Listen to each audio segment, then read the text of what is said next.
Hello, क्या हाल चाल। तो कैसे हो आप सब। आज हम इधर बात करने आए हैं कि मैंने इकोनॉमिक्स में 75 मार्क्स कैसे स्कोर किए हैं और आप कैसे कर सकते हो अपने सितंबर एग्जामिनेशन में या जनवरी एग्जामिनेशन में जो भी आप दे रहे होगे।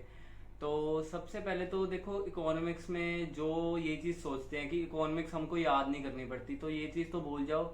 इकोनॉमिक्स में भी कुछ चीज़ें ऐसी हैं जो याद तो करनी पड़ेंगी। तो सबसे पहले मैं अपना बता दूं मेरा क्या था। मैंने 4 to 5 मंथ स्टडी करी।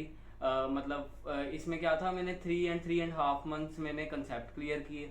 सबसे पहला स्टेप आपके लिए भी सेम है, आपने कंसेप्ट अपने क्लियर करने हैं बिल्कुल। अगर आपके कंसेप्ट क्लियर होंगे तो आप पेपर में जो भी क्वेश्चंस आएंगे आप इजीली समझ पाओगे और इजीली एमसीक्यू को टिक कर पाओगे।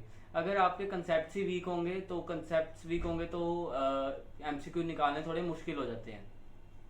कंसेप्ट के लिए आप अगर पेड बैच रेफर कर रहे हो, सितंबर वालों ने तो अभी तक कंसेप्ट क्लियर कर लिए होंगे। जो तो जनवरी वाले हैं उन्होंने या तो पेड बैच रेफर किया होगा या कहीं यूट्यूब से पढ़ रहे होंगे। अगर आप पेड बैच रेफर कर रहे हो तो वहां से अच्छे से कंसेप्ट समझो, अपने कंसेप्ट क्लियर करो, उसके बाद नेक्स्ट स्टेप पे बढ़ना। अच्छा, तो इस जर्नी में सुनो, कंसेप्ट की जर्नी में जब आप कंसेप्ट समझ रहे होगे 3-4 मंथ में, मतलब कंसेप्ट अपने आप क्लियर कर रहे होगे, तो इसमें आपने एमसीक्यू प्रैक्टिस भी करनी है, जो हमारे बुक वाले बैक एक्सरसाइज के एमसीक्यूज हैं। क्योंकि बैक एक्सरसाइज के एमसीक्यू भी एग्जाम में आते हैं। लैंग्वेज चेंज करते हैं आईसीआई वाले, बट मैंने जब एग्जाम दिया जून 24 में, उसमें बैक एक्सरसाइज के भी एमसीक्यू आए थे। थोड़ी लैंग्वेज चेंज की थी बट आते हैं एमसीक्यू, तो वो भी करके जाना। उसके बाद पीवाईक्यू के एमसीक्यू भी अवेलेबल हो जाते हैं हमको, तो उसका लिंक डिस्क्रिप्शन वगैरह में आपको मिल जाएगा। तो सब कुछ आपको डिस्क्रिप्शन में अवेलेबल है, एक लिंक में इको का सभी अवेलेबल है मटेरियल। तो पीवाईक्यू आप वहां से असेस कर सकते हो। सबसे पहले मॉड्यूल की क्लैरिटी, मॉड्यूल के एमसीक्यूज, उसके बाद पीवाईक्यू। और सबसे अच्छी बात मेरी क्या थी, मैंने इकोनॉमिक्स मेरा सब्जेक्ट फेवरेट था, तो मैंने इकोनॉमिक्स के ना नोट्स बनाए हुए थे, self notes, handwritten notes. Jasmeet sir से मैंने पढ़ा था और मैंने हैंड रिटन नोट्स बना लिए थे। लास्ट के 1.5 डे में क्या था, जब आपके पास टाइम बहुत ज्यादा कम होता है, उस टाइम में आप क्या कर सकते हो, आप नोट्स अपने रीड कर सकते हो जो जनवरी अटेम्प्ट वाले बनाएंगे, क्योंकि उनके पास टाइम है, वो बना सकते हैं। सितंबर अटेम्प्ट वालों के पास टाइम अभी कम है, वो अभी एमसीक्यू पे फोकस करो, बट जनवरी वाले अपने नोट्स को प्रिपेयर करो। अगर आपको सैंपल नोट्स चाहिए तो आपको लिंक में मिल जाएंगे डिस्क्रिप्शन में, सैंपल नोट्स देख के वहां से आप नोट्स प्रिपेयर कर सकते हो कि कैसे नोट्स प्रिपेयर करने हैं इकोनॉमिक्स के। और वो नोट्स को आपको याद करना पड़ेगा लास्ट के 1.5 डेज में। ये मैं क्यों कह रहा हूँ इकोनॉमिक्स को याद करना पड़ेगा, क्योंकि एमसीक्यू पेपर में ऐसे भी आते हैं जो रिटेंशन पे बेस्ड होते हैं। अगर हमको याद होगा तो ही हम टिक लगा पाएंगे।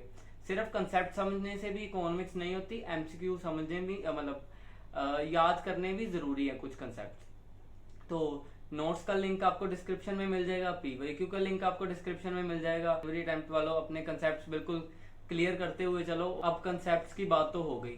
अब आप कहोगे कि कंसेप्ट्स तो हमने क्लियर कर लिए हैं, बट अब टाइम है रिवीजन का, तो हम रिवाइज कैसे करें। इकोनॉमिक्स में क्या है, आप बुक खोलो अपनी, उसमें से आप चैप्टर्स देखो, आपको याद आएगा कि आपने ये चीजें पढ़ी हुई हैं, बट आप एक टाइम के लिए सब भूले पड़े होगे, क्योंकि आपने बहुत पहले पढ़ी थी, 3 मंथ में पढ़ी थी, अब आप रिवाइज करने के फेज पे हो, बट आप चीजें भूल गए हो। इसीलिए मैं कहता हूँ अगर आपके नोट्स बने होंगे तो आपको चीजें अपने नोट्स देख के याद आ जाएंगी कि बुक में से हमने ये चीज पढ़ी थी और उसको शॉर्ट करके हमने नोट्स में उतारा था। अगर आप नोट्स देखोगे आपके अपने, तो आपको बुक की याद आ जाएगी कि ऐसे बुक से हमने ऐसे ऐसे पढ़ा था, तो सब रिटेन हो जाएगा माइंड में, ऐसे था। तो लास्ट के 1 मंथ में आप क्या कर सकते हो, अपनी बुक को रिवाइज, तो डायरेक्ट फुल बुक रिवाइज नहीं कर सकते, अपने नोट्स को पढ़ सकते हो, कंसेप्ट फिर से अपने माइंड में रिमेंबर कर सकते हो, और उसके बाद डायरेक्ट एमसीक्यू सॉल्विंग पे आ सकते हो, जिससे आपको पता चलेगा कि जो आपने पिछले 3 मंथ्स में पढ़ा है वो वर्थ इट है। मतलब आपको उससे कंसेप्ट क्लियर हो गए और आप सोल्व कर पा रहे हो एमसीक्यू। तो लास्ट में क्या होगा, जो ये नोट्स हैं आपके बहुत काम आने वाले हैं, आपके खुद के सेल्फ हैंड रिटन नोट्स। इसको आप 1.5 डे में भी पढ़ सकते हो, लास्ट में पेपर के पहले, जो पेपर के लास्ट में 1.5 डे मिलता है आपको, उसमें आप अपने नोट्स उठाओ, इनको रट्टा लगाओ, क्योंकि रट्टे लगाने से भी इको का मतलब मार्क्स आते हैं। क्योंकि यार सिर्फ कंसेप्ट क्लैरिटी से भी नहीं होता, साथ में कुछ ना कुछ याद तो करना ही पड़ेगा ना, तभी एमसीक्यू टिक लगा पाओगे। जो मैंने नोट्स बनाए थे, मैं अपने खुद के नोट्स 1.5 डे में पढ़ के गया, याद करके गया बिल्कुल अच्छे से। कोई भी एमसीक्यू आया मुझे याद था कि इसका ये आंसर है और मैं डायरेक्ट टिक लगाता गया, और इस तरह ही 75 मार्क्स आए हैं मेरे। और सबसे पहले मैं आपको बता दूं मैंने अटेम्प्ट कितने का किया था। मैंने 83 का अटेम्प्ट किया था, और 83 का अटेम्प्ट करके 75 आए हैं, and it's a good marks for me. आपके लिए आप बढ़िया भी स्कोर कर सकते हो, इससे ज्यादा स्कोर कर सकते हो। आप 80 प्लस 90 प्लस भी लेके आ सकते हो, क्योंकि एमसीक्यू सब्जेक्ट है, आ सकते हैं इसमें। थोड़ी प्रैक्टिस अच्छी रखना और बुक वाले एमसीक्यू सोल्व करना। और लास्ट के दिन मैंने क्या किया था, क्योंकि हमारे टाइम में माइक्रो नहीं आई थी, बिल्कुल बिल्कुल न्यू, मतलब लॉन्च की थी आईसीआई ने मैक्रो का पोर्शन। तो मैं मैक्रो के मॉड्यूल वाले एमसीक्यू सारे रीड करके गया था बुक में से। जो आईसीआई की बुक है ना, मैं बुक में से पहले तो मैंने आंसर सोल्यूशन देख के टिक लगा लिए सारे। उसके बाद मैं सारे रीड करके गया, समझ के खुद नहीं सोल्व किए, मैं सारे रीड कर गया। क्या हुआ इसका फायदा, पेपर में जाके कुछ एमसीक्यू सेम आए थे लैंग्वेज चेंज करके, तो मैं डायरेक्ट टिक लगाता गया, क्योंकि मुझे पता था ये तो मैंने सुबह सुबह ही पढ़े हैं और मुझे अब आते हैं वो सब। अब बात करते हैं चैप्टर्स की। आपको चैप्टर्स कौन कौन से करके जाने हैं।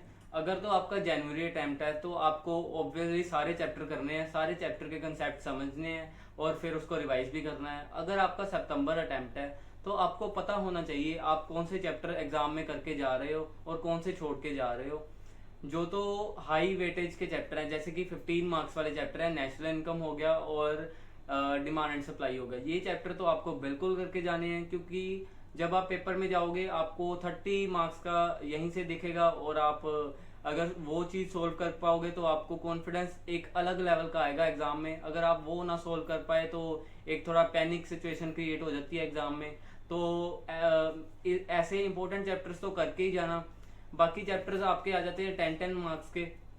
अगर आपका सितंबर अटेम्प्ट है और कुछ चैप्टर ऐसे हैं जो आप अभी नहीं कर पा रहे, क्योंकि due to shortage of time आपके पास टाइम नहीं है, आप नहीं कर पा रहे वो चैप्टर्स, तो आप मेरे नोट्स रेफर कर सकते हो।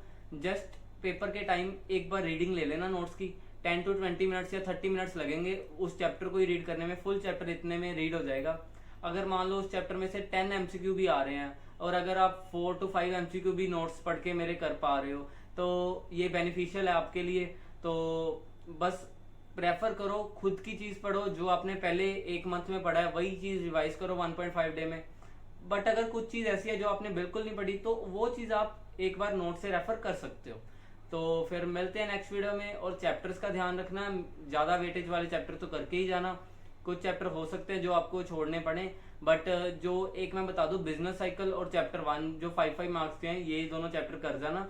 ये इजी चैप्टर्स हैं, इनमें से आपको फ्री के मार्क्स मतलब मिल सकते हैं एग्जाम में। तो इसी के साथ वीडियो को एंड करते हैं। होप सो आपको इकोनॉमिक्स का समझ आया होगा, और कोई भी डाउट हुआ आपको तो आप कमेंट में पूछ सकते हो, और टेलीग्राम ग्रुप का लिंक मैं आपको ऊपर दे दूंगा, उस चैनल को आप ज्वाइन कर सकते हो। कोई मटेरियल के लिए मैं सारा मटेरियल वहां पे प्रोवाइड कर देता हूँ, और इस चैनल को सब्सक्राइब करके रखना और ऐसी वीडियोस के लिए। तो मिलते हैं फिर नेक्स्ट वीडियो में। Bye bye, take care.